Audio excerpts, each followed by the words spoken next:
Hello and welcome back for another review / comparison. As you may have noticed, Audio-Technica released 3 new open-back headphones, which I guess the most anticipated one being the R70XA, a new version of the pretty popular R70X, which often gets recommended if someone is looking for a similar but different sounding alternative to the HD600 from Sennheiser. But they also expanded the lineup further and released the €100 R30x and the €170 R50x, which I do appreciate since it finally offers an alternative to the €350 R70x or now XA. Sure, there have been cheap open-back headphones from Audio-Technica out there, actually quite a few. You can just take a look at the AD500X, then 700 and 900X, I think. And these have been out for quite a while, and well, the feedback is kind of mixed here. They have kind of love or hate mid-range and treble, and depending on the version are pretty bass-light. The R70X was kind of a different lineup of studio headphones, and getting cheaper versions of that would have been quite nice. So to cut a long story short here, I myself was really curious when they announced these two here and finally bought them. So join me here and find out what's different between these two and if maybe even the cheaper R30X is the better headphone for you. So right in line with most Audio-Technica designs, the R30 and the R50 are pretty lightweight and may appear a bit cheap. On the second look though, the combination of plastic and metal where it's needed should be sturdy enough. These are very open designs. You basically have no dampening between this little cloth here and a bit of paper around the driver, and you can look through the ear cup here. Audio-Technica was famous for using a wing-like design as headband, which they did change. It was kind of a love or hate thing again, and this is just a more conventional design here. The R30X has the strap here, while the R50X has these two Sennheiser-like headband pads. And both have sliders on the side, which feel a little bit clunky, but work fine. The R50X does feel more premium though. It does weigh a little bit more. The hinges seem to be made out of more solid metal, while it's either plastic or some lightweight aluminum on the R30. Kind of hard to be sure here. And also the headband just feels more well made on the R50 with these pads and the metal here feeling really, really solid. And the strap on the R30X feeling a bit flimsy, but still works fine. The single biggest reason for you to go for the R50X, if you care a lot about design, is that it actually has a detachable cable, which, is pretty standard in basically all price ranges nowadays, but the R30X actually has a non-detachable one. And since the cable is most often the first thing that breaks with a headphone, because there may be accidents, you roll over it with your chair or something, it's just the first thing that can break more easily. Just as an anecdote, you can look this up with people who use their biodynamics for 10 or 20 years, and the only thing that broke or breaks then is the cable, while the drivers and the headphone itself still feels fine. You also get 2 cables with the R50X, a longer and a shorter one, while obviously you only have the one here with the R30X. The R50X also has just this single entry cable that goes only into one ear cup, while on the R30X the cable goes into both ear cups, which honestly I don't care about, but there are some people where it's important to them because they feel kind of bothered here, but I do not think the cables here are so big that you get kind of comfort issues with them brushing against your shoulder or something. They are pretty much fine. And also quality-wise, they do feel pretty similar, and again are both totally fine. Maybe the one on the R50X feels a bit more sturdy and just thicker, but I'm being really nitpicky here. But considering all this, you do get a noticeable upgrade for €70 more with the R50X. It does feel a lot more premium than the R30X. Regarding comfort, and even though they look quite similar, they are different from each other here. I will start with the thing that will impact most of you the most, the padding on the ear cup. And what's funny here is that the pads on the R30X actually feel thicker and, at least for my ears, more comfortable than the ones on the R50X. Now, that does not mean that the ones on the 50X are bad. On the contrary, they are well made, and quality-wise, you instantly feel that these are better than the ones on the R30X. Just the overall padding and yeah, the headband material also feels a lot better on the 50. On the 30, don't know if you can pick this up in the camera, but this is kind of this scratchy, cheap velour cloth mixture material. And while it's fine on your head, when you have the 50 next to that and you touch it, it's just a lot more velvety and smooth, and the pads here just feel softer and a lot more premium than the rather cheap feeling pads and strap material on the R30X. Still, having the 30 on my head, it's more comfortable. While I can wear both of these basically for hours and they do not bother me. And again, they are lightweight, and the clamp force is enough to balance out what's left of the pressure here, so you won't have any issues with hot spots. At least I did not. And while the headband on the R50X, or at least the padding they used, works better on my head and just feels better than the one on the strap there on the R30, I can't get over the ear cup padding. And coming back to that, I have two issues with the 50X. See, I'm not that sensitive when it comes to my ears touching something on the inside of the ear cup or feeling the driver a little bit, but if you are, the earpads on the 50X may not be enough. Because what does feel weird to me, especially the first 5 or 10 minutes I have these on my head, is the ability of the headphone to adjust to my head, because it's just not really there. You know, when headphones move a bit around and kind of contort to your head, it's kind of difficult with this one, since the pressure feels very unevenly distributed. I get a lot of pressure above my ear, which is fine because the padding is just so high quality. I do not have any issues with feeling more pressure here. But at the same time, it does not feel really like it's closing off below my ear. It does not feel like it's closing off below my ear. And it feels like there's kind of an open space there. At the same time, the downside of my ear touches something inside here. And I guess that's the driver here. And because again, there's just this cloth thingy here. There's nothing really that keeps you from touching the driver if the earpads are not working correctly. So it's kind of a really strange thing here. They won't really adjust to my head. And I mean, there is not really a lot of swivel here. It's just the ear cups do not really move around a lot. So maybe I'm not the only one with that issue. It's not that different on the R30X, but again, the earpads are thicker, and I think it's a little bit more loose, which actually feels more cheap, but works better when you have these on your head. I have to say, I do get the seal with the R50X. It just feels like that because I do get the expected bass reproduction here.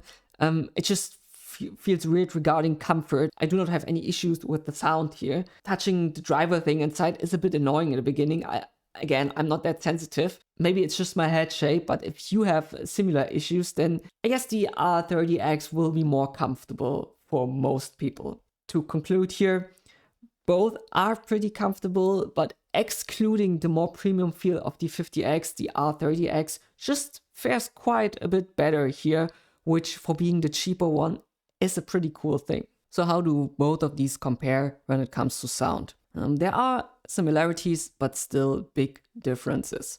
Let's go through everything together here, and let's start with bass. Both of these definitely have a more modern open back bass performance, which I do appreciate a lot.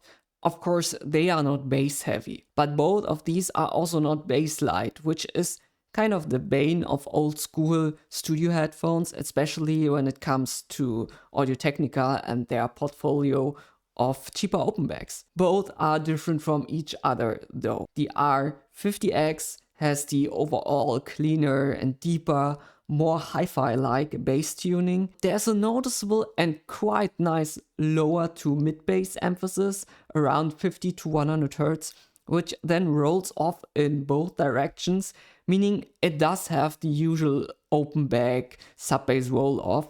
But because of that elevation and the range I just mentioned, you get quite a punchy, round and deep sounding bass that stays clean because there's just no upper bass bloat. Kick drums have this clean thumb, beats usually sound full enough, and for an Audio-Technica studio headphone, it just sounds pretty groovy and dynamic with great clarity in the bass sections. The R30X also has a bass emphasis, but in a different way. It's a warmer, fuller, but also softer sound with less depth, where the 50 already slopes down to avoid any muddiness.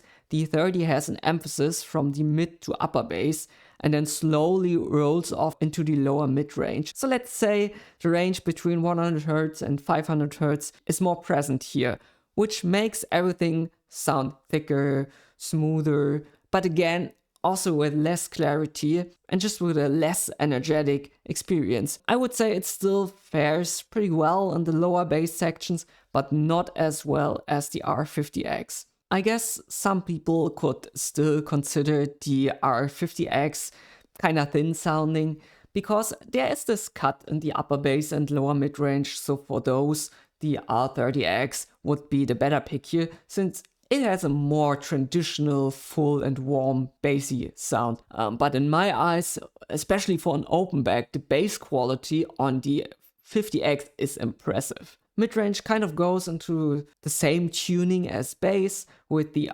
30X having a more laid back midrange with vocals being pushed back, while the 50X has this very clean, transparent midrange, and especially upper midrange that basically takes the veil from the 30X away. It does have a certain edgy and forward character to some instruments like guitars and vocals also, since the upper midrange from 1000 to 2000 Hz, I guess, is in a good way more prominent, which together with the very clean lower midrange does give you this more transparent sound, with me being able to discern instruments and elements of a song easier than on the 30X. Again, it does kind of sound like a veil or a blanket is taken away and the music sounds more natural and energetic that way. With that, it does sound a bit harsh sometimes. It's just a less relaxed listening experience, although just taking the mid-range, I do not think the 50X is the biggest offender here. The 30 has more of that V-shape mid-range where bass is in the foreground just as treble is, and the mids are just on the thinner side and can also sound somewhat dull and just a bit plasticky sometimes. On the positive side, the 30X sounds very smooth and more laid back, with vocals and instruments having less of that edge or sharp sound. But what will be kind of a make or break point for most people here is the treble. Both headphones have a brighter sound. With the 50X, basically the whole treble range, beginning from around 4K and then basically all the way is prominent. This does support the focus on clarity and detail in the tuning, and I'm gonna be honest here, I like it. I think it's done quite well, and despite again being a little bit edgy, it does sound less fatiguing than it would seem at first, especially if you look at the frequency response graph. For €170, the R50X offers a well extended and detailed, but still relatively smooth high frequency range, because there are no annoying dips or peaks here.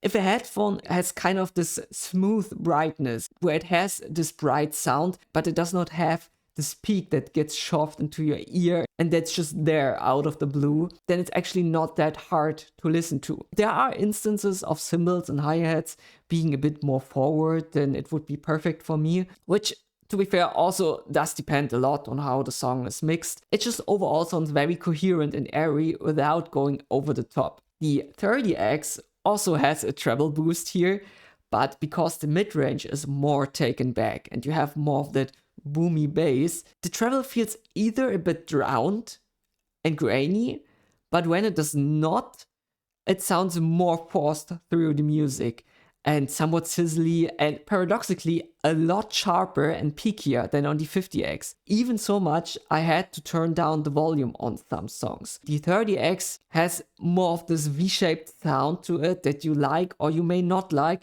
but it is noticeably brighter. One gripe I do have here is that vocals, both on the 30 and 50, sometimes can sound a bit glaring. One thing that both do quite well is the staging, but here also the 50X does it just better. Both sound very open, but the 50 feels more lifelike and immersive. But again, the 30X is no slouch here. Both have, especially considering the price, pretty wide and deep staging. I had the Edition XS, which is famous for its huge stage, but it also more or less borders on music sounding a bit unrealistic and things being too far away. And I think especially the 50X really strikes the point here, where it just sounds very realistic and pleasant to listen to. The 50X is also more detailed and it's just easier to differentiate what's happening in your music than on the 30X. But yeah, you may have guessed the tuning just helps with that, just in a natural way. With the 30X, what's happening in the stage sounds a bit closer together. It's still pretty open and good with separation, but the warm and more bassy tuning makes it a bit harder to analyze a song, but it's still very decent for the price. So as a conclusion, I think both headphones offer good value for the price. But the 50X was really winning me over here, and I was listening to it over and over again because it does so well with a lot of music. It has this bass kick, good clarity, and a great stage. And if a song is mixed well, it just sounds so good on these. And I can definitely see these being a good instrument when it comes to mixing and mastering music yourself. The only thing I can see here is maybe if you're more sensitive when it comes to treble, because it is bright, and if you want a lot more bass, or if you have just issues with the comfort here. The 30X, well, it's an okay headphone, but the treble can get quite intense. I mean, it's cheap, it's comfortable, and it does have an okay-ish tuning, but to be honest, I would just save up and either go with the R50X, or if you want to go with a safer tuning, there is the FiO FT1 Pro, and there are still evergreens like the Biodynamic Tiger 300R if you want to go with a more bassy tuning, and the Sennheiser 560S if you like neutral but not piercingly bright treble. And all of these are below 200 euro. Well, thank you for listening to my review. I hope the video was kind of helpful for you. And if you have anything to add, then just leave it in the comments, and I hope to see you next time. Goodbye.